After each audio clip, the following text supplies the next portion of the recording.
Hello everyone, first of all welcome to all my dear student on my YouTube channel Krishna film classes. तो बच्चों, आज हम बात करने जा रहे हैं ऐसी वर्मा सर के एक और प्रॉब्लम के बारे में डिस्कस करने जा रहे हैं। प्रॉब्लम में गिवन क्या है, monkey sitting on a tree limb, the limb exert a normal force of 48 newton and fractional force of 20 newton. Find the magnitude of the total force exerted by the limb on the monkey.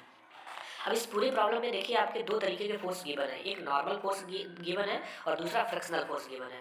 Normal force जो given है वो F R reaction के द्वारा F R is equal to 48 newton है और frictional force F F is equal to capital F small F is equal to 20 newton given है। तो जब हम मैग्नीट्यूड निकालते हैं तो टोटल फोर्स कैसे निकालेंगे, square root of the normal force का स्क्वायर प्लस फ्रिक्शनल फोर्स का square. So we will get F total is equal to मिल जाएगा, नॉर्मल फोर्स 48 न्यूटन स्क्वायर हो जाएगा और फ्रिक्शनल फोर्स 20 न्यूटन का स्क्वायर हो जाएगा। तो इस तरीके से 2304 प्लस 400, तो वी विल गेट 2704 और जब इसका स्क्वायर रूट लेंगे तो 52 न्यूटन आ जाएगा। तो इस तरीके से इस प्रॉब्लम का सोल्यूशन फाइंड आउट करेंगे। चलिए we will move on the next problem.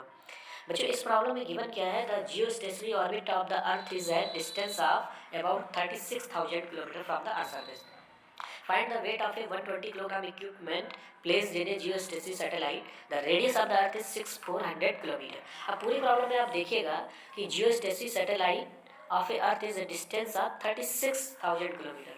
हमारा 36,000 किलोमीटर की डिस्टेंस पे है geostationary satellite from the earth surface से।